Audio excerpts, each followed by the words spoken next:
지금부터 다 들어오신 것 같은데 세션을 시작하도록 하겠습니다.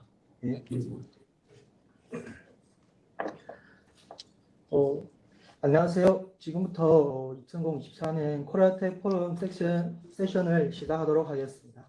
일단 이번 세션에 참여해 주셔서 감사하고요. 저는 시스코 코리아텍 DNA 팀 이진용이라고 합니다. 이번 세션은 저하고 저랑 같은 팀 멤버인 여기 박명호 프로님이랑 그리고 김영우 프로님이랑 같이 진행할 예정이고요. 내용 딜리버리는 제가 진행을 할 거고 세션 중에 질문 사항이나 있을 경우에는 온라인에서 참가하시는 분들은 직접 메시지를 보내주시면 영우 프로님이랑 명화 프로님께서 답변을 드릴 겁니다. 현장에 계시는 분들은 직접 손을 들어주셔서 질문을 하시면 될 것 같고요. 그리고 이번 세션에서 중간에 퀴즈가 2개 정도 준비되어 있는데 적극적으로 참여를 해주시기 바랍니다. 이번 몇 개 퀴즈마다 따로 선물이 있으니까요. 그리고 온라인으로 이렇게 퀴즈 정답을 맞추신 분들은 성함하고 연락처 주소를 남겨주시면은 따로 선물을 로컬에서 드릴 예정이고요. 그러면은 이번 세션을 시작하도록 하겠습니다. 이번 세션의 주제는 사실 2개 부분으로 이루어졌고요. 하나는 패브릭 구성, 그리고 와이어리스 어슈런스 2개 부분입니다. 아젠다는 다음과 같고요. 일단 패브릭 부분에서는 네트워크의 디바이스 롤, 그리고 포워딩 프로토콜인 리스프랑 그리고 패브릭 툴버슈팅 관련돼서 딜리버를 할 거고요. 세션에 참가하시는 분들이 실제로 ST 배포나 장애 해결의 경험자인 프로님들이 상대적으로 많기 때문에 이번 세션은 너무 깊은 내용을 일단 설명 안 할 거고 주로 기본적인 컨셉 관련돼서 준비를 하였습니다. 그리고 와이어리스 어슈런스 부분에서는 유진 케이스랑 코먼 이슈 관련돼서 설명을 드리도록 하겠습니다.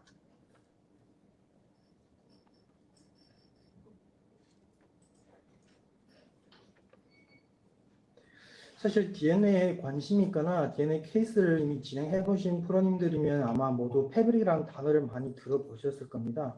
근데 실제로 패브릭은 어떻게 구성이 되고 DNA에서는 어떤 부분을 담당하고 있는지는 이번 세션 통해서 좀 디테일한 내용을 공유 드리도록 하겠습니다. 패브릭을 토론하기 전에 먼저 화면에 있는 그림을 같이 보시죠.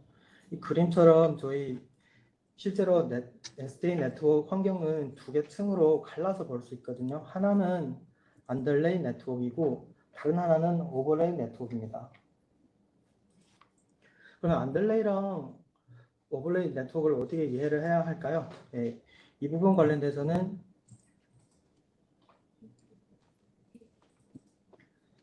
제가 간단하게 사무리를 이렇게 만들었거든요. 일단 언더레이는 DNA 센터랑 패브릭 장비 사이의 통신을 이루어지는 이런 네트워크로 이해를 하시면 되고요. 오버레이 네트워크에서는 SDN 네트워크에 연결된 호스트 장비의 통신을 진행하는 이런 네트워크로 이해를 하시면 됩니다. 즉 SDN 네트워크 트래픽 포워딩은 오버레이 네트워크에서만 발생을 하는 거겠죠. 여기서 오버레이는 바로 패브릭이라고 이해를 하시면 되거든요. 좀 디테일하게 설명드리자면은 패브릭은 아래와 같은 구성입니다. 먼저 언더레이 네트워크를 기반으로 로직적으로 네트워크 장비들을 연결해가지고 패브릭을 먼저 구성을 하거든요. 이런 패브릭 사이에 연결이 되면서 가상화된 이런 토폴로지가 형성되면서 오버레이라고 얘기를 하고 구성된 패브릭에서 특정 라우팅 프로토콜이 러닝이 되고요. 그리고 그 라우팅 프로토콜이랑 여러 가지 포워딩 속성으로 해서 사실 저희 네트워크 패브릭에서는 여러 가지 특별 기능을 제공을 할 수 있습니다.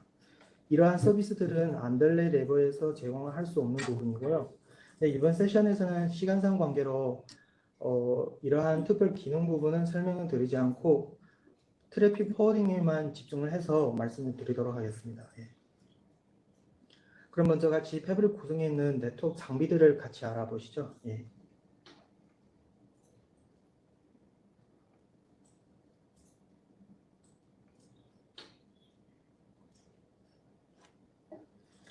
SDA 환경에서 패브릭 구성에 있는 네트워크 장비를 저희는 사실 노드라고 부르고 매개 노드마다 각자의 롤이 있거든요.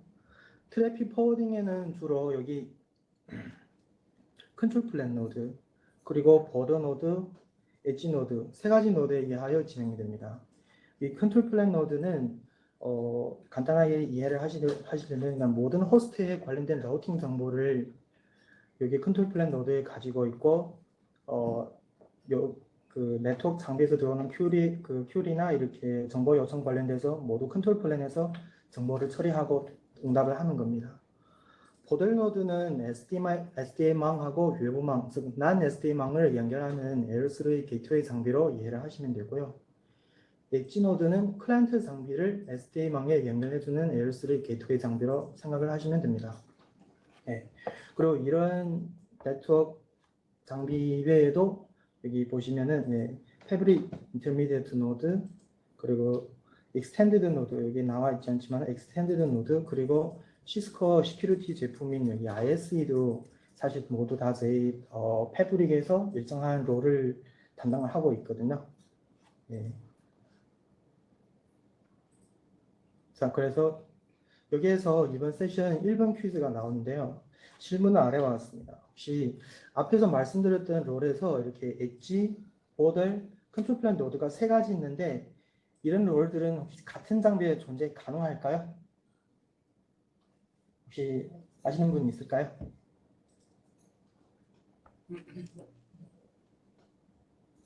아시는 분 계실까요? 상품 있어요? 손 들어주시면 마이크 드리겠습니다.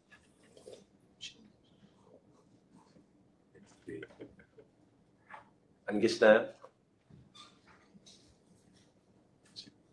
여보세요? 네. 예, 찍으셔도 됩니다. 저는 지금 사실 현장 계신 분의 얼굴이 안 보여가지고 그냥 셀리프론 쪽에서 한번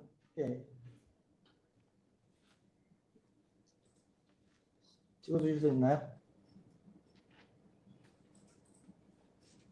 그 패브릭 이너 박스라고 해가지고 있는 걸로 알고 있거든요. 예, 여보세요? 다시 한번 들려서 마이크 한번 예, S로 알고 있습니다. 정답이네요. 예, 일단 가능하고요. 가능하고요. 사실상 예전의 노드에서는 예전 노드 아니라 예전의 DNS 센터는 버전에서는 같은 장비의 존재가 안 됐는데 요즘에 버전이 업그레이드 받아서 이렇게 세 가지 롤은 같은 장비의 존재가 가능하고 이런 노드를 패브리크 인 박스라고 FIAB라고 하거든요.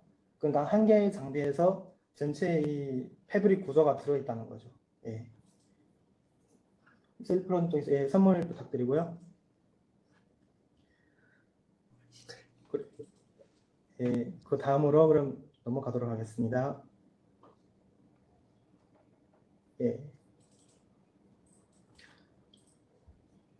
그럼 이어서 패브릭에서 트래픽을 포워딩하는 프로토콜 관련돼서 지금 설명을 드리도록 하겠습니다. 앞에서 말씀드린 것처럼 패브릭에서는 전통적인 네트워크하고 다르게 특정된 러팅 프로토콜만 사실 러닝이 되거든요. 그게 바로 저희 지금 아시는 분들 좀 있을 수 있긴 한데 일단 리스프 프로토콜이라고 혹시 들어보셨는지는 모르겠습니다. 그래서 리스프는 이 전칭은 사실 Locator ID Separation 프로토콜이라고 하고 세 가지 특징을 가지고 있거든요. 좀 전통적인 프로토콜하고 다르게 리스프에서는 그 애드 스페이스를 엔드포인트 아이덴티파이어, 그냥 EID랑 그리고 라우팅 로케이터 RLOC 두 가지로 분리를 했거든요. 여기 엔드포인트 그냥 EID라는 거는 호스트나 클라이언트 장비 IP 주소로 이해를 하시면 되고 RLOC은 패브릭 노드의 IP 주소를 이해를 하시면 되고요. 여기서 who하고 where가 여기 이렇게 키워드 이렇게 나오고 있는데 이거는 다음 슬라이드에서 제가 설명드릴게요. 그리고 리스프는 컨트롤 플랜 레벨에서 이렇게 EID를 아까 여기 RLOC에 매핑을 하고 라우팅 정보로 저장을 하거든요. 그리고 데이터 플랜에서는 실제 여기 EID 데이터 패킷, 그러니까 호스트 데이터 패킷을 알록 상비에 있는 데이터 패킷에 인캡을 해서 포워딩을 하거든요. 이 세 가지 특징으로 이렇게 리스프의 가장 기본적인 특징이고, 이런 특징을 해서 저희 리스프의 메커니즘이가 이렇게 형성이 되는 거고요. 지금 리스프의 그 메커니즘은 사실 매핑 시스템이라고 이렇게 이해를 하시면 됩니다. 그러니까 EID랑 아까 말씀드렸던 컨트롤 플랜에서 EID랑 알록이 매핑 관계가 이루어지면서 이 리스프의 동작 방식은 DNS와 유사하게 되거든요.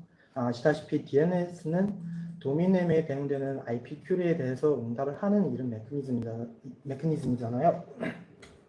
리스프도 유사하게 장비에서 네트워크 장비에서 요청한 이런 EID, 이런 아이덴티파이에 대해서 매핑되는 로케이터를 응답을 하는 거예요.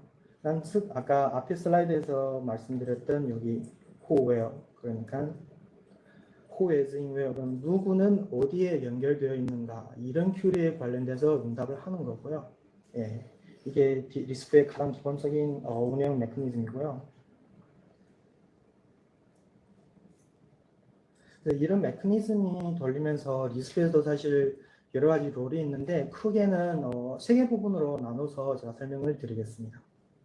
여기 그림에서 보시다시피 첫 번째 부분은 여기 EID, SDA 네트워크랑 연결된 알록 장비, ITR 그리고 ETR, 그러니까 이그레스 터널 라우터 ETR이랑 인그레스 터널 라우터 ITR 두 가지가 있거든요. 보시다시피 ETR은 코어 네트워크에서 받은 패킷을 디캡을 해서 여기 로컬 호스트에 포워딩을 하고요. 반면에 ITR은 SDA 네트워크, 그러니까 여기 내부 네트워크에서 로컬 호스트에서 받은 패킷을 인캡을 해가지고 리모트 리스프 사이트, 예를 들면 사이트 1번으로부터 리스프 여기 사이트 2번으로 포워딩을 하는 이런 장비거든요.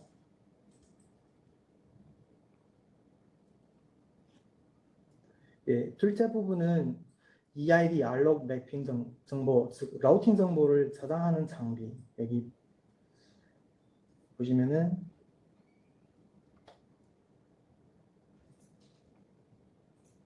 잠시만요.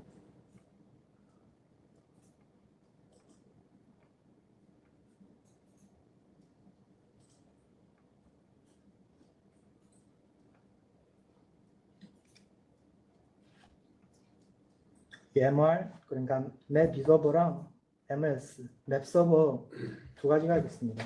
이 맵 서버에서는 EID 알록 매핑 정보를 배우고 저장을 하고요. 그리고 여기 맵 리서버에서는 컨트롤 플랜 패킷을 받아서 처리를 합니다. 일반적으로 사실 EMS, 맵 서버 그리고 맵 리서버는 같은 네트워크 장비에 있거든요. 예. 그리고 세 번째 부분 여기 PITR랑 PETR. PITR은 프록시 ITR이고 PETR은 그럼 당연하게 비슷하게 프록시 ETR이거든요. PITR은 프록시가 키워드가 달린 ITR하고 ETR 장비는 아까 일반적인 ITR하고 ETR 장비랑 구분은 그러니까 연결된 네트워크가 달라요. ITR하고 ETR 장비는 SDA 네트워크로 연결이 되고 여기 프록시 키워드 PITR, PETR 장비는 non-disp 네트워크, 그러니까 외부망으로 연결되는 장비겠죠. 예. 그래서 여기서 보시면은 ITR은 non-disp 사이트에서 패킷을 받아가지고 리스프 형태로 인캡을 해서 리스프 사이트로 여기 리스프 사이트로 보내고요. 그리고 PETR은 리스프 사이트에서 이렇게 패킷을 받아가지고 그 패킷을 디캡을 한 후에 난 리스프 사이트로 포워딩을 하는 겁니다. 여기까지 진행해와서 들어보시면은 앞에 패브릭에도 롤이 있고 리스프에도 롤이 있어서 좀 헷갈릴 수 있긴 한데 사실 여기 패브릭 롤하고 리스프 롤 사이에는 모두 관련이 있거든요. 그래서 그 관계들을 제가 좀 정리를 했는데 보시면은 예.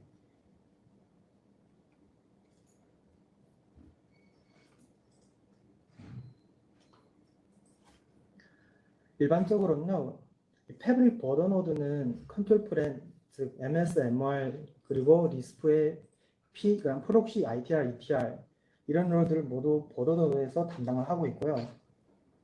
근데 여기에서 추가로 말씀드릴 부분은 여기 MSMR은 사실 보더노드 말고도 다른 장비에서도 담당을 할 수 있습니다. 예. 그리고 패브릭 엣지 노드는 일반적으로 ITR, ETR로를 담당을 하고 패킷을 포워딩을 하는 거죠. 혹시 여기까지 뭐 질문 사항이 있을까요?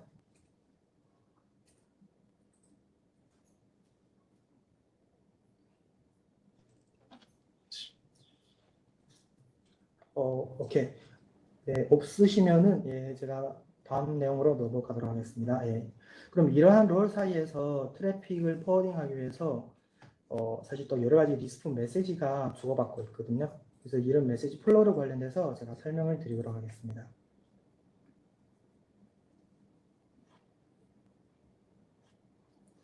리스프 메시지 플로우도 크게 세 개 부분으로 볼 수 있거든요.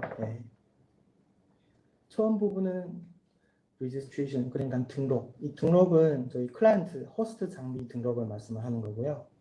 앞에 부분에서 제가 MS, 그러니까 저희 맵 서버에서 호스트 매핑 정보를 저장한다고 말씀드렸는데, 그럼 이름 정보를 어떻게 배워갈까요? 바로 저희 맵 register라는 메시지를 통과해서 배워오는 겁니다.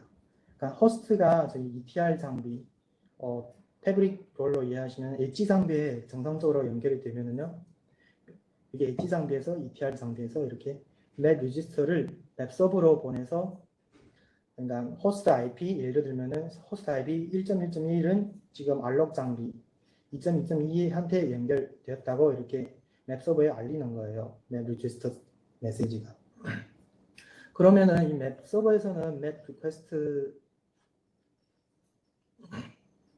맵 리지스터 그 메시지를 받은 후에 장비에서 처리를 하고 저장을 하고, 그리고 여기 그 맵 리지스터 메시지를 보내온 ETR 장비에 맵 노티파이라는 리스프 메시지를 보내서 서버에서는 지금 네가 보내온 이 라우팅 정보를 받았고 정확하게 처리를 했다고 이렇게 알리는 겁니다. 둘째 부분은 맵 리퀘스트하고 리플라이. 이 맵 리퀘스트는 ITR 장비에서 자신이 모르는 EID가 있을 경우에 맵 리저브로 보내는 거고요. 그리고 이외에도 예를 들면은 알록 장비하고의 이런 리치빌리티를 테스트를 한다거나, 아니면 자신의 맵 캐시에 있는 익스파일가 되고 있는 이런 리스프 엔트리 TTL을 리프레시를 할 경우에도 맵 리퀘스트 메시지를 보내긴 하거든요. 그래서 맵 리퀘스트 메시지를 보낸 후에 저희 여기 보시면은 맵 리저브에서 맵 리저브에서 이런 요청한 정보를 확인을 하거든요. 받아서 확인을 하고 자기의 이런 데이터베이스에서 이게 지금 등록된 정보가 있다라고 판단이 될 경우에 여기에서 주의하셔야 합니다. 지금 판단이 될 경우에는 요청한 정보를 확인 후에 MR나 이 MS에서 보내는 게 아니라 해당 맵 리퀘스트 메시지를 관련된 ETR 장비로 다시 포워딩을 하는 겁니다. 즉 어떤 얘기인가 하면은 여기 ITR 장비에서 맵 리퀘스트를 보내죠. 그러면은 여기 MR, MS에서 리퀘스트 메시지를 확인한 후에 자신의 있는 데이터베이스 확인하고, 예를 들면은 지금 1.1.1은 여기 ETR 장비 2.2.2에 있다는 것을 확인하고 그 맵 리퀘스트 메시지를 ETR로 포워딩을 하는 거예요. 그래서 ETR에서 그 맵 리퀘스트를 확인해 가지고 이 지금 요청하는 정보는 나한테 있구나 하고, 여기 맵 리플라이 메시지를 ETR에서 ITR로 그 러팅 관련 정보를 응답을 해주는 겁니다. 그래서 꼭 케이스라든가 아니면은 트러블슈팅을 진행하면서 여기 부분에서 서버에서 응답을 준다고 이렇게 생각하시면은 자주 이렇게 오해라든가 아니면 틀린 방향으로 나갈 수 있거든요. 그래서 이 부분을 주의를 해주셔야 합니다. 그리고 다른 한 부분은 일반적으로는 ETR에서 맵 리플라이를 보내주긴 하는데, 근데 특정 케이스에서 특정 시나리오에서는 여기 MR하고 MS에서 맵 리플라이를 보내줄 경우도 있긴 한데 이번 세션에서도 이 부분은 토론을 하지 않겠습니다. 예.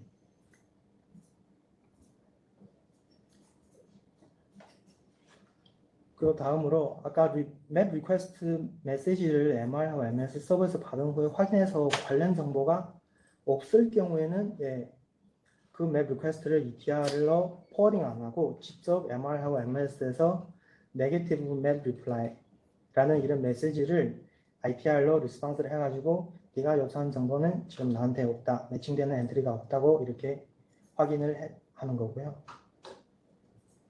그래서 맵 리퀘스트랑 리플라이는 여기에서 끝나고 세 번째 부분으로 여기 solicit map request SMR라는 메시지가 있습니다. 해당 메시지 작용은 사실 매핑 정보 갱신할 때 보내는 메시지거든요. 예를 들면은 ETR에서 EID 매핑 변화가 생길 때 ETR에서 remote ITR로 이렇게 SMR을 보내는 겁니다. 이 보내면 ITR에서는 해당 아까 맵 리플라이로 받은 이런 라우팅 정보를 해당 진 SMR에 있는 새로운 정보로 갱신을 하는 거죠. 예.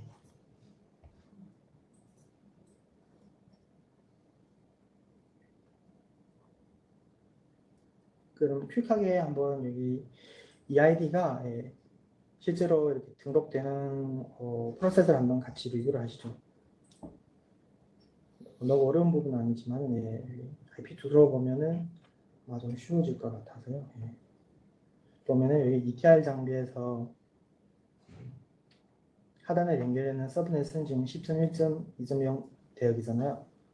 그럼 여기에 예를 들면 호스트가 있을 경우에 ETR로 연결이 되면은 ETR에서 이 정보를 자신에 저장하고 그리고 맵 리지스트리 메시지를 이게 MS로 보내는 겁니다. 그럼 보내고 나서 MS에서는 해당 정보를 또 처리를 하고 프로세스 해가지고 맵 리플라이를 맵 노티파이 메시지를 여기 ETR 1번으로 다시 보내는 거죠. 예. 이렇게 하면은 한 개의 호스트의 등록이 끝나는 거예요. 그리고 호스트 등록이 끝난 후에 실제로 통신이 발생할 때 패킷 플로우도 같이 한번 보시죠.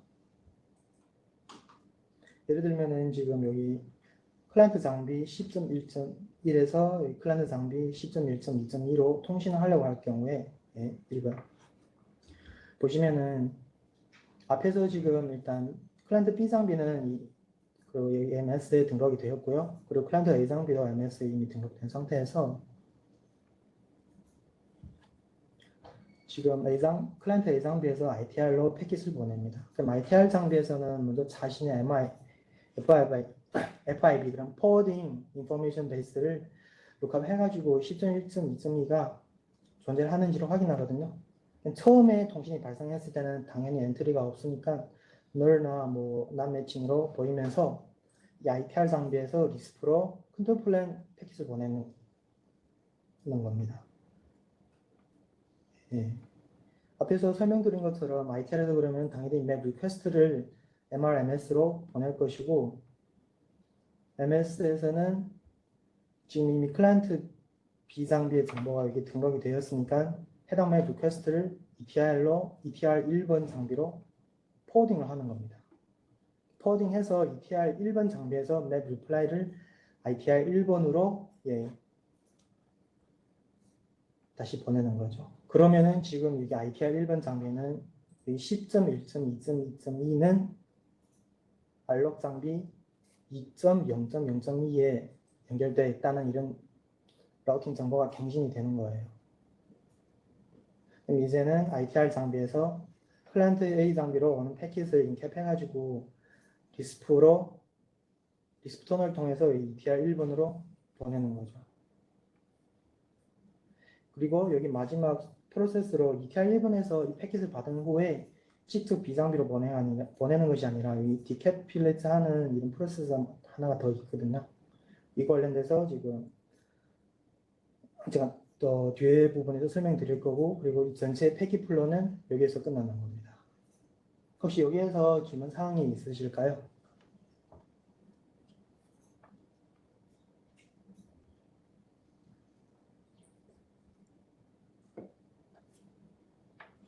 이렇게 없으시면은 다음 부분으로 넘어가도록 하겠습니다.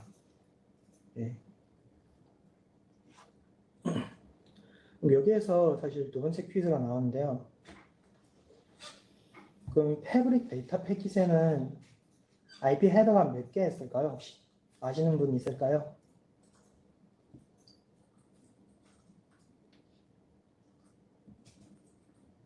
정답 아시는 분은 손 한번 들어주세요.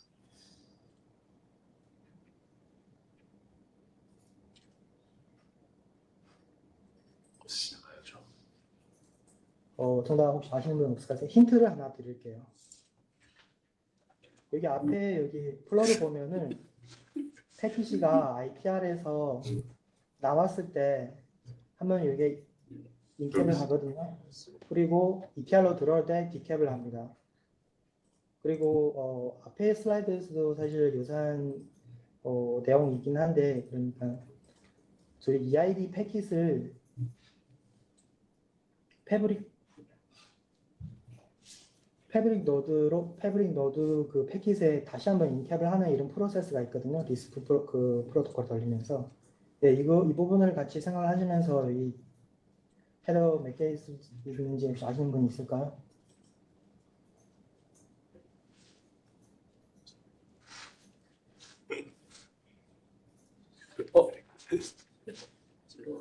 참여해도 되네. 세개 중 하나이지.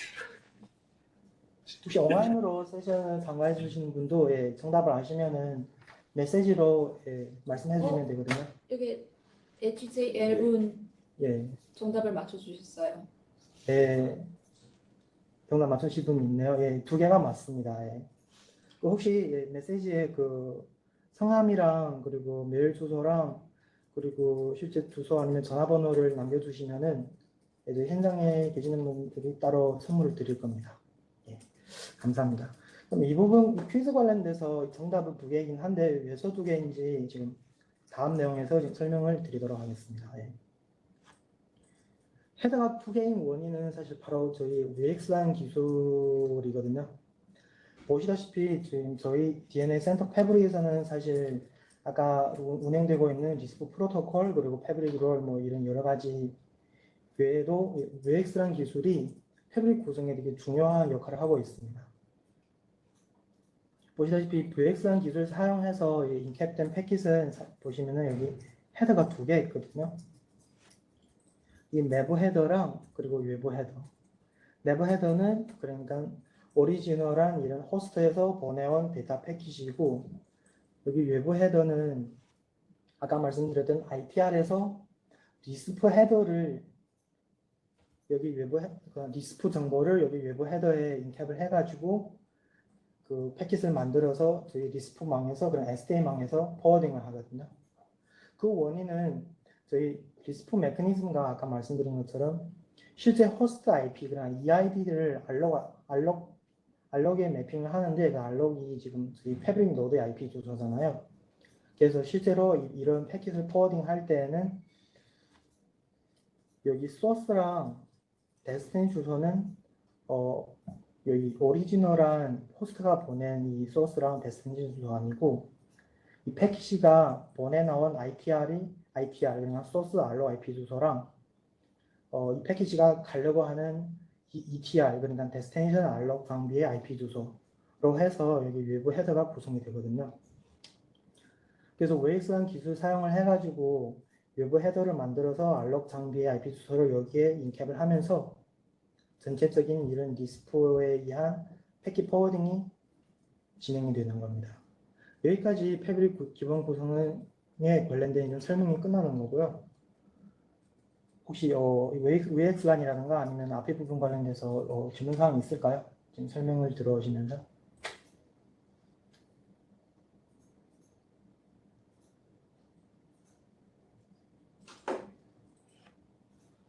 네, 다 이해를 하신 것 같은데 그러면은 네, 다음 부분으로 넘어가도록 하겠습니다. 앞에서 지금 패브릭의 롤이라든가 그리고 리스프 프로토콜 관련돼서 대형 설명드렸고 그러면 실제로 장애가 발생했을 때는 어떤 부분을 체크해야 하겠는가 이거 관련돼서 지금 트러블 슈팅 부분을 제가 만들어 드렸습니다. 예. 트러블슈팅도 일단 아까 리스프 메시지 플로우랑 비슷하게 제가 두 가지로 지금 준비를 했고요. 하나는 클라이언트 등록하는 부분. 이 등록 과정을 다시 한번 보면은 클라이언트에서는 실제 네트워크에서는 클라이언트에서는 트래픽 보내기 전에 먼저 예를 들면 ARP, DHCP 이런 거 먼저 보냈거든요. 그리고 마지막으로 데이터 패킷이 나가는 거고 이런 패킷을 ARP도 좋고 DHCP도 좋고 일반적인 데이터 패킷도 좋고 FE 장비, 이런 패브릭 엣지 장비에서 이러한 패킷을 받은 후에 호스트 인포를 로컬 데이터베이스에 저장하는 거죠. 그냥 리스프 데이터베이스. 그리고 예를 들면은 맥 주소라든가 맥 테이블이라든가 ARP 테이블을 동시에 갱신이 되는 거고. 그리고 리지스터 메시지를 저희 웹서버에 보내는 겁니다. 웹서버에서는 그 패킷을 메시지를 받아와서 또 아까처럼 처리를 해서 장비 정보를 등록을 하고 리플라이를 보내는 거겠죠. 네. 그럼 이 과정에서 어떤 장애가 났을 때 어떤 부분을 확인해야 하는가 하면은 이거 실제상 말씀드리자면 일반적인 네트워크랑 큰 차별이 없거든요. 다만 여기 리스프 부분이랑 그리고 아마 STA에서 많이 사용되고 있는 IPDT, 디바이스 트래킹 부분이 여기 증가가 되는 겁니다. 하나하나 보시면은 일단 스텝 1번에서는 클라이언트는 엣지 장비에 제일 먼저 연결되니까 당연히 먼저 엣지 장비에서 제일 기본적인 맥 테이블에서 여기 맥 정보를 확인하는 거죠. 로컬 클라이언트는 정상적인 맥처럼 어떤 인터페이스 아니면 어떤 VLAN에서 대행되는 맥 정보가 배워오는 거고, 그 리모트 클라이언트, 그냥 예를 들면은 클라이언트 A랑 B랑 통신을 시도를 할 때 클라이언트 B의 맥 주소도 여기에 보여야 되거든요. 근데 여기에서 일반적인 트러블슈팅 과정이랑 좀 다른 부분은 저희는 리스프가 네트워크에서 운행이 되기 때문에 리모트 클라이언트에 관련된 상태를 체크할 때 여기에서는 스태틱이나 다이나믹 대신에 여기 CP런이라고 해서 컨트롤 플랜으로 이 맥 주소가 배워왔다고 이렇게 나오거든요. 그리고 대응되는 이 인터페이스도 실제적인 인터페이스 아니라 가상화 인터페이스가 터널 0으로 이 리모트 클라이언트가 배우거든요. 그래서 맥 주소에서 주의하셔야 할 점은 여기 CP런 이 상태가 좀 중요합니다. 일반적인 네트워크하고 다른 부분. 네. 스텝 2번 가면은 여기 맥 테이블에서 로컬하고 리모트 맥 엔트리가 스텝 1에서 확인되면은 아래 여기 쇼 플랫폼 여기 소프트웨어 FED 스위치 커맨드로 이 실제 여기에 지금 배워온 맥 정보를 저희 스위치에서 이걸 프로세싱 하고 있는지, 그리고 이 프로그래밍과 내부적인 이런 프로그래밍과 정상적으로 진행되고 있는지를 확인을 하거든요. 여기 보시면은 잠시만요. 그래서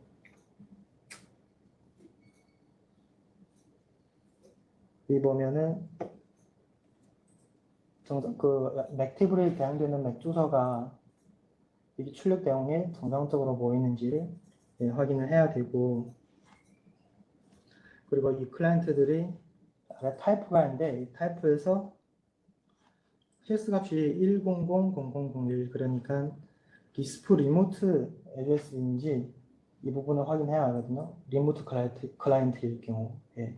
그래서 이 출력 내용에서 어느 정도로 이렇게 지금 소프트웨어 정보가 장비에서 프로그래밍이 정상적으로 되고 있는지 확인이 가능합니다. 여기에서 해당 내용이 확인되면은 스텝 3번으로 이제는 ARP를 체크를 해야 하는 거죠. 예. 여기는 사실 전통적인 네트워크하고 크게 다른 점이 없거든요. ARP 엔트리를 확인을 하고 대응되는 ARP, 그러니까 IP 주소랑 맥 테이블이 확인되는 것을 보면은 되고요. 근데 여기에서 만약에 안 보일 경우에는 아까 제가 말씀드렸던 디바이스 트래킹 테이블, 그 IPDT에 들어가셔서 추가적으로 확인이 필요합니다. 디바이스 트래킹 테이블에서는 사실 이게 ARP 테이블이랑 비슷한데 동작 방식이 좀 다르거든요. 디바이스 트래킹은 어떻게 말씀드릴까요? 특정한 이런 기술이 아니고 일반적인 사용 환경에는 거의 안 쓰거든요. 왜냐하면 따로 이걸 사용하는 유저가 오고 지금 STA 망이 구성이 되면서 IPDT가 여기 추가되면서 지금 많이 응용되고 있습니다. 그래서 디바이스 트래킹 테이블을 확인해서 대응되는 엔트리가 expected한 프로토콜, 예를 들면은 해당 장비에서 DHCP 패킷, ARP 패킷 아니면 데이터 패킷을 이런 것을 저희 인터페이스에서 받아오면은 디바이스 트래킹 데이터베이스에서도 관련되는 엔트리가 만들어지는 겁니다. 실제로 이렇게 확인했을 때 여기에도 엔트리가 안 보이면은 이제 어떤 걸 생각을 하셔야 되는가 하면요. 클라이언트 장비랑 저희 엣지 장비 사이에 예를 들면 케이블이 장애라든가 아니면 클라이언트는 실제로 지금 사일런트 모드에 있어가지고 실제 트래픽을 안 보내고 있다. 그래서 테이블이 생성이 안 되는 이런 부분을 생각을 해서 여기에도 이렇게 엔트리가 안 보일 경우에는 패킷 캡처로 트래픽이 존재하고 있는지를 일단 먼저 확인을 해야 하거든요. 예. 앞에 부분에서 만약에 확인해서 다 확인이 끝날 경우는 이제는 로컬 리스프 데이터베이스에서 확인하는 겁니다. 지금 클라이언트 등록 부분이라 맵 캐시로 확인하는 것이 아니라 로컬 리스프 데이터베이스로 확인하거든요. 여기 데이터베이스에서 보시면 이 데이터베이스에서는 자신에 연결된 클라이언트의 IP 정보만 여기에 보입니다. 그래서 상태를 보면은 사이트 셀프 그리고 리처블 이 두 가지를 확인을 하시면 되거든요. 만약에 여기 클라이언트 정보가 안 보이면은 전에 스텝으로 다시 돌아가서 어느 부분에서 트러블 슈팅이 빠졌는지 더블 체킹을 해야 합니다. 예. 특별하게 이 트래픽 부분이에요. 많은 유사한 케이스에서 보면은 어떤 케이스에서는 사일런트 모드에 빠진 PC가 트래픽을 아예 안 보내서 갑자기 케이스 열어가지고 저희 지금 리스프 엔트리에서 엔트리가 정상적으로 생성이 안 된다는 이런 케이스가 사실 좀 있긴 하거든요. 예. 이런 부분 피면하기 위해서 트래픽을 더블 체킹을 해야 하는 거죠. 그 다음으로 이제는 그러니까 엣지 장비에서 이제는 트러블 슈팅이 끝났고 엣지 장비에서 자신의 데이터베이스에서 지금 라우팅 정보를 확인됐잖아요. 그러면은 메시지 플로 따르면은 이제는 엣지 장비에서 그 리스프 메시지를 이제는 리지스터 메시지를 컨트롤 플랜으로 보내야 하는 거겠죠. 그래서 컨트롤 플랜에서 또 해당 클라이언트의 정보가 정상적으로 여기 등록이 되어 있는지 확인을 하는 겁니다.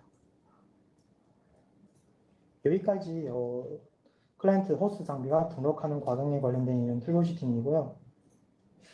여기 해당 커맨드 부분은 제가 나중에 리스트로 하나 정리를 해가지고 따로 여기 파일을 추가해서 같이 프로님한테 드리도록 하겠습니다. 두 번째는 아까도 말씀드렸던 패킷 플로 관련돼서 장애가 발생했을 때 어떻게 진행할까. 그럼 여기에서도 다시 한번 리뷰를 하면은요, 여기는 좀 빨리 지나갈게요. 이게 많이 이미 얘기를 했던 부분이라 호스트 1번하고 2번을 통신을 시도했을 때 FE1번에서 또 먼저 패킷을 받고 그리고 자신에서 엔트리를 확인하는 거죠. 확인해서 없을 경우에는 여기 맵 리저브로 리퀘스트를 보내고 리저브에서 확인해서 여기 원격인 이런 ETR 장비로 리퀘스트 메시지를 포워딩 해가지고 리플라이를 또 여기 FE 3번에서 이렇게 보내가는 거죠. 네. 그럼 여기에서는 사실 아까 털보시팅 하는 부분이랑 큰 다름이 없고요. 근데 여기서 주의를 하셔야 할 거는 이제는 통신이 통신을 시도하는 이런 과정이어가지고 양쪽에 있는 클라이언트 장비들의 정보는 모두 다 이 컨트롤 플랜 노드에 등록이 되어야 하거든요. 그래서 컨트롤 플랜 들어가서 이제는 패브릭 엣지 노드에서 받아온 이 등록 메시지가 양쪽에 받아온 등록 메시지가 다 보이는지 그리고 패브릭 엣지 노드에서 실제로 이 메시지가 보이는지 이 부분을 확인해서 만약에 엔트리가 없으면은 리스프 레벨에서 디버그 커맨드를 돌려가지고 아까 말씀드렸던 여기 등록 과정이라든가 맵 리퀘스트, 맵 리플라이 과정을 디버그를 해서 디버그 과정 중에 어느 프로세스가 지금 페일을 났는지를 확인해야 하는 거죠. 커맨드는 아래로 이렇게 제가 정리를 했고요. 패브릭 엣지 노드에서 그리고 맵 리퀘스트를 보냈을 때 맵 리플라이를 받아온 것을 만약에 확인되면은요, 디버그에서 그러면은 추가로 이제는 맵 캐시 여기에서 주의하셔야 할 부분은 등록 과정에서는 여기 자신의 연결된 클라이언트를 확인하기 때문에 여기는 데이터베이스를 키워드로 해서 확인을 하는 거고, 통신 부분에서는 원격인 클라이언트 IP 주소를 확인해야 하기 때문에 맥캐시로 키워드를 해서 해당 커맨드를 입력을 합니다. 그러면은 아까와 다르게 아까는 여기 set self로 통해서 배워온 걸로 보이는데 맥캐시에서는 원격이니까 맵 reply 통해서 원격 클라이언트의 정보를 배워온 거고 상태는 complete 그러니까 정상적으로 전반 배워온 거고 그리고 해당 여기 클라이언트 IP 주소가 매핑되는 여기 로케이터 IP 주소를 더블 체킹을 합니다. 그런 즉 무슨 뜻인가 하면은 해당의 호스트가 정확한 엣지 노드에 물려 있는지를 더블 체킹하는 거죠.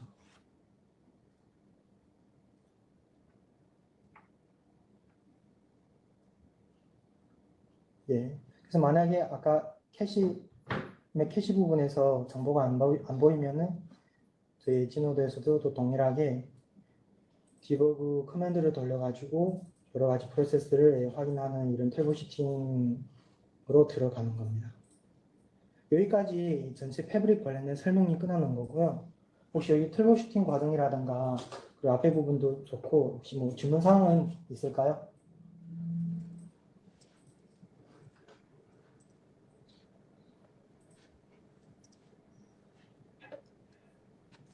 질문사항 있으실까요? 따로 없는 것 같습니다. 예, 알겠습니다. 예, 확인 감사합니다.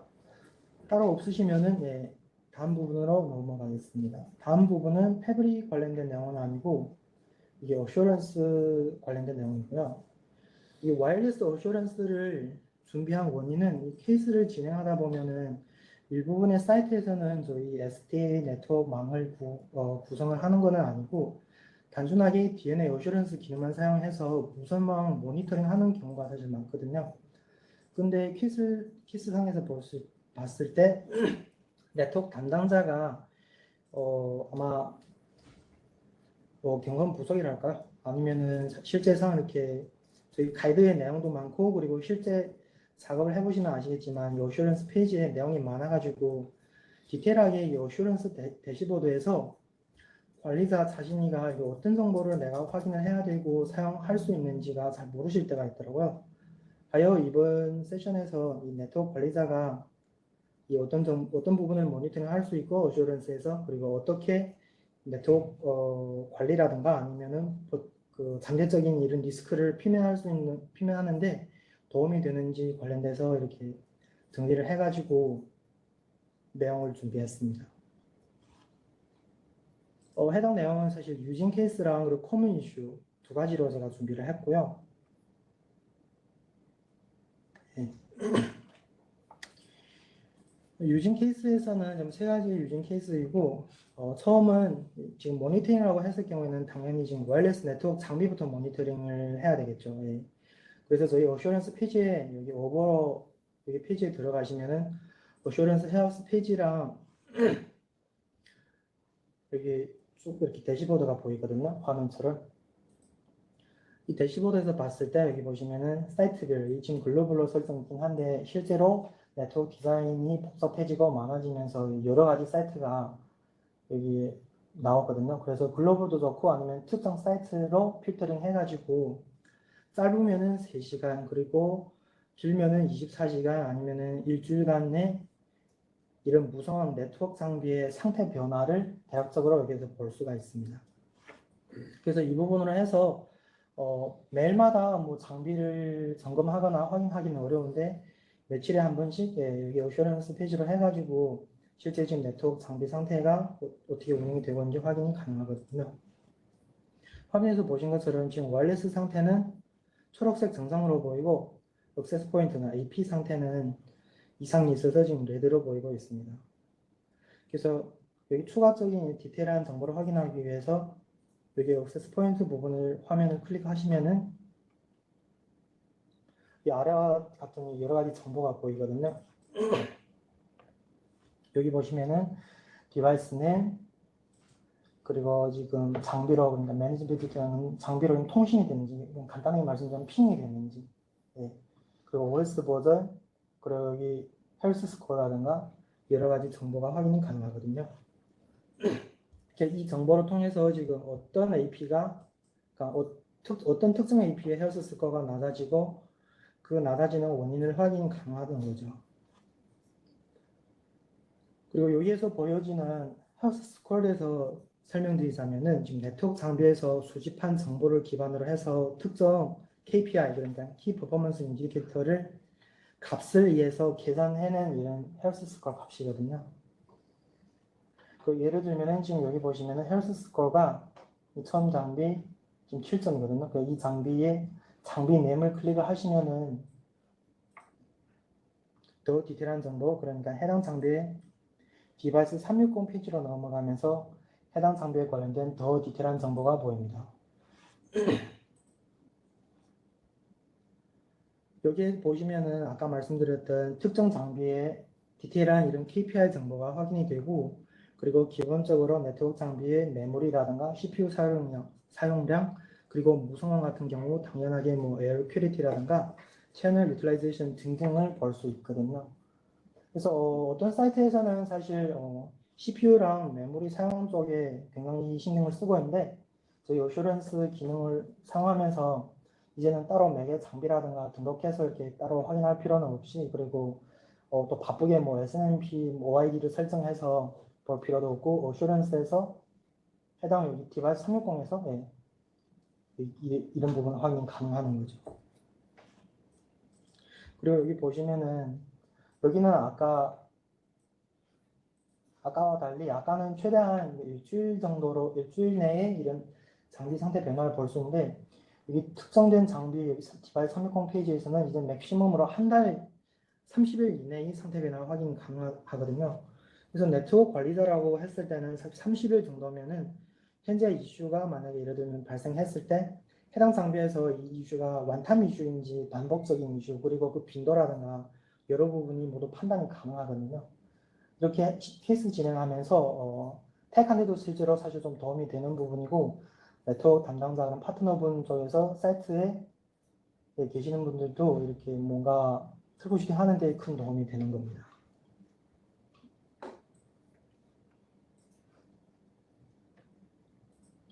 근데 여기 네트워크 장비를 모니터링 해오면서 주의를 하셔야 할 부분은 여기 헬스 스코어 아까 말씀드렸던 부분 관련돼서 좀 오해가 생길 수 있는데 어떤 분은 이 헬스 스코어가 낮다고 해서 꼭 장비가 장애가 있다고 생각을 하시는 분인데 실제는 그렇지 않거든요.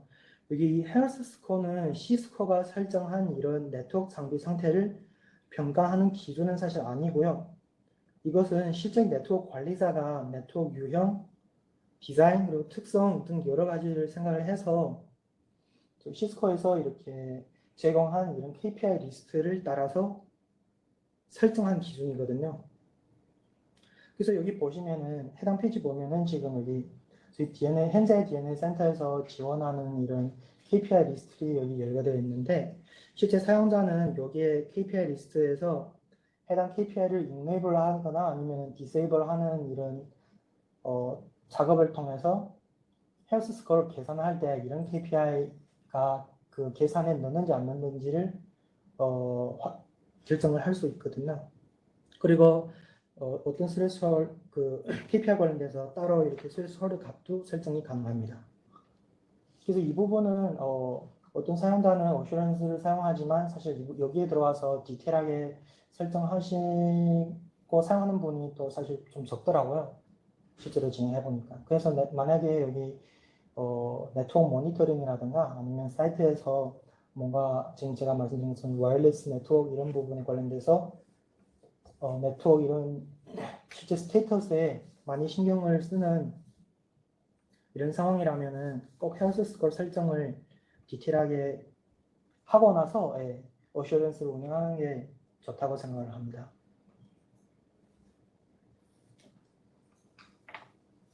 네, 그 다음으로는 일단 와이어리스 네트워크 장비뿐만 아니라 무선망 같은 경우에 또 와이어리스 클라이언트 장비들도 있겠죠. 동일하게 이 클라이언트 장비들도 저희 어슈런스 페이지에서 확인이 가능합니다. 여기는 많이 얘기를 할 내용은 없고 사실 앞에 여기 와이어리스 네트워크 장비랑 비교를 해서 내용이 거의 비슷하거든요. 그 클라이언트 같은 경우는 당연히 저희 자주 말하는 와이파이, 그러니까 SSID 관련된 내용도 이 클라이언트 페이지에서 확인 가능하겠죠. 예. 그리고 예를 들면은 와이어리스 클라이언트와 지금 저희 네트워크 연결할 때 자주 끊어진다거나 아니면은 이 연결하는 커넥션이 스테이블 안정적이지 않다. 이럴 경우에 또 특정 클라이언트를 찾아가지고 예, 아까 디바이스 360 페이지랑 비슷하게 이 클라이언트 360 페이지가 또 있습니다. 그럼 그 페이지에서 또 저희 여러 가지 네트워크 그 무선망 네트워크에서만 사용하는 이런 속성 예를 들면은 온보딩 타임 그리고 RSSI 시그널 강도 예, SNR 시그널 강도에 하고 여기 소음에 대응되는 비율 그리고 로밍 카운트 등 여러 가지 내용이 여기 클라이언트 360 페이지에서 확인 가능하는 거고요. 그럼 세 번째 유진 케이스로 그럼 실제로 클라이언트 예를 들면요. 클라이언트 온보딩 이슈가 발생했을 때 예를 들면은 그럼 어슈런스에서 트러블슈팅에 어떻게 도움이 되는지 한번 같이 보시죠. 클라이언트 360 보면은 이 디테일한 내용 아까 위에 뭐 시그널 강도랑 빼고 여기 보시면은 시간 변화에 따라서 이 만점은 여기 좀 캡처해서 좀 작게 보이긴 한데 여기 헬스 스코어를 그렸나 여기 만점은 10점이고 여기 보면은 지금 이슈가 발생하니까 자주 5점이 있다가 잠시 벚고되면은 점수가 올라갔다가 이슈가 재발되면은 또 다시 헬스 스코어가 내려갑니다. 그래서 이런 그래프로 해서 아까 말씀드렸던 이 이슈가 발생하는 빈도, 클라이언트에서 이슈가 발생하는 빈도 등 여러 가지 확인이 가능하고 그리고 이 클라이언트 iCap이라는 건데 이 iCap에서는 아시다시피 좀 와이어리스 패킷 캡처를 사실 진행하기 좀 어려운 부분이 있거든요. 그래서 DNA에서도 그거를 해결하기 위해서 아직 완벽하지는 않지만 클라이언트 iCap 이런 기능을 만들어주면서 실제 저희 와이어리스 클라이언트랑 스위치 아니면 AP 사이에 진행되고 있는 이벤트 패킷을 이런 컨트롤 플랜 레벨의 패킷을 캡처해서 어느 정도 분석이 가능하거든요. 예. 클라이언트 360에서 더 디테일하게 보면은 이 온보딩 스테이터스 그리고 만약에 와이어리스 케이스를 진행하시는 분이면 아시겠지만 로밍이 더 무선망에서도 자주 발생하는 이런 이벤트인데 실패하는 경우가 많이 되면은 사용자한테는 되게 나쁜 이런 체험이 되거든요. 그래서 DNA에서는 그런 스테이터스도 여기에서 수집을 하고 그리고 클라이언트 연통성 이런 부분도 여기에 다 정보가 보이는 겁니다. 그리고 여기 토폴로지 부분은 조직적으로 그러니까 클라이언트, 액세스 포인트, 저희 엣지 장비 그리고 컨트롤러까지 해서 이 토폴로지가 어떤 실제 트래픽이 포워딩 되면서 어떤 장비로 진행이 되는지 여기 토폴로지에서도 볼 수 있고요.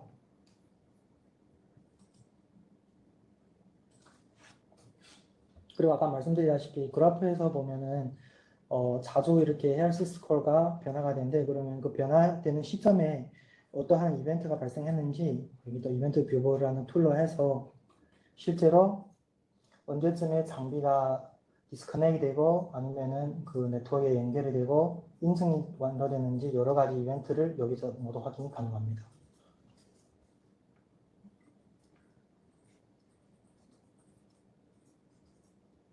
네, 이게 같은 내용이고요.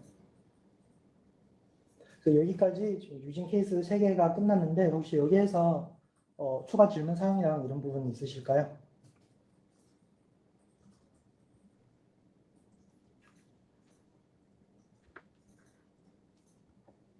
혹시 질문 사항 있으실까요? 네, 따라오는 것 같습니다. 예, 알겠습니다. 예, 감사합니다. 없으시면은 예, 코먼 이슈 부분으로 넘어가겠습니다. 코먼 이슈는 자주 발생하는 이슈이긴 한데 하나만 제가 준비를 했거든요. 그리고 제일 아마 제가 봤을 때는 어슈런스 유선도 그렇고 무선도 그렇고 사용하면서 제일 중요한 이슈라고 생각합니다. 코먼 이슈를 공유 전에 먼저 저희 DNA 센터랑 카탈리스트 9800 컨트롤러 사이의 정보 수집 프로세스 관련해서 좀 간단하게 설명드리겠습니다.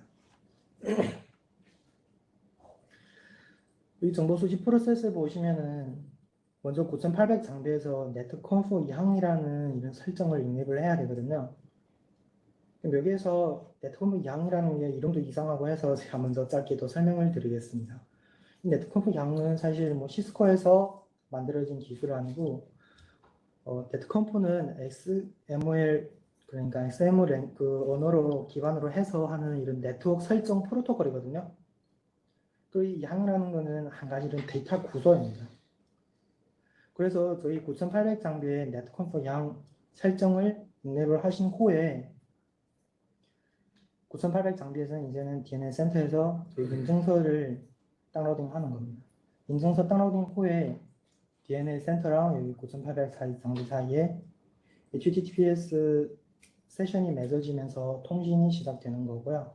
통신이 시작되면은 아까 말씀드렸던 이 netconf 프로토콜 통해서 스크립트가 여기 9800 장비에 푸시가 되고 스크립트가 죄송합니다. 운영이 되면서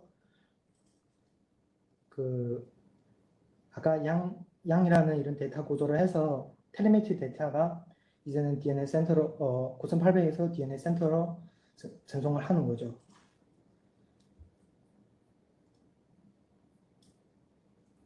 그럼 제가 공유 드리고 싶은 이 이슈는 뭘까요? 바로 어슈런스 지금 사용을 하고 있는데 와이어리스 어슈런스 사용하고 있는데 대시보드에서는 아무런 와이어리스 정보가 안 보이는 이슈 관련해서 공유를 드리도록 하겠습니다. 해당 이슈 관련해서 처음으로는 이슈가 발생했을 때는 기본으로 DNA 센터랑 컨트롤러 사이에 통신이 되는지 확인하기 위해서 먼저 인벤토리 페이지에서 컨트롤러가 맨지 상태로 되고 있는지를 확인해야 하고 그리고 리트버 상태인지도 같이 확인을 해야 합니다. 만약에 아니면은 꼭 DNA 센터랑 이 컨트롤러 사이의 통신을부터 먼저 픽스를 해야 하고요. 만약에 정상적으로 통신이 된다고 하면은 이제는 DNA 센터에서 컨트롤러 아까 푸시한 그 스크립트 여러 가지 설정을 확인해야 되겠죠. 거기에서 주로 확인해야 할 부분은 여기 커맨드로 제가 나열되어 있는데 이 크립토 PKI 부분은 아까 말씀드렸던 컨트롤에서 DNA 센터로 받아온 이런 인증서 관련된 설정이고요.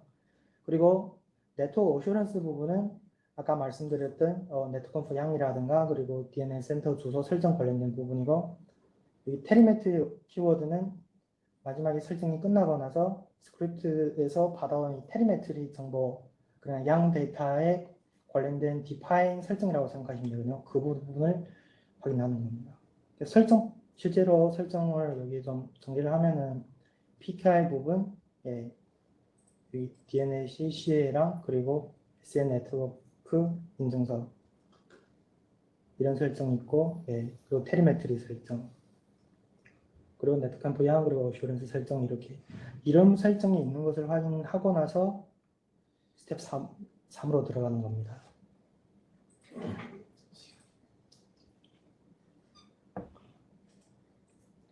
스텝 3에서는 아까 설정 부분을 확인했고 4에서 텔레메트리 연결 스테이터스를 지금 확인해야 되겠죠. 여기 스테이터스가 지금 자주 이슈가 발생했으면 스테이트가 실제로 커넥팅으로 보이거든요. 근데 정상적인 상태는 액티브로 보여야 합니다.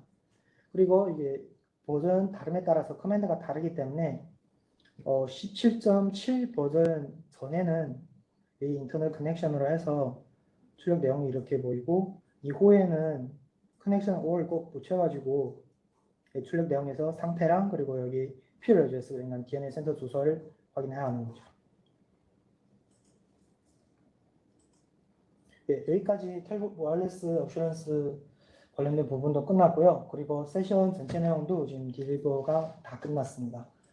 여기까지 들어주셔서 고맙고요. 혹시 이 전체 세션에 관련돼서 질문사항이라든가 아니면은 세션에 없는 내용도 혹시 좀 질문하기 싶은 내용 있으면은 지금 말씀해 주셔도 될 것 같습니다. 네. 혹시 스샷 관련해서 질문사항 있으실까요?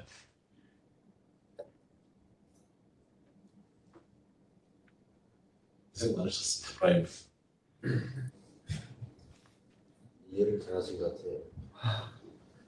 오케이, 모두 질문이 없으신 것 같은데 그러면은 전체 세션은 여기까지 끝마치는 걸로 하고 참여하신 모든 프로님들도 수고 많으셨고 감사합니다. 네, 네, 고생 많으셨습니다.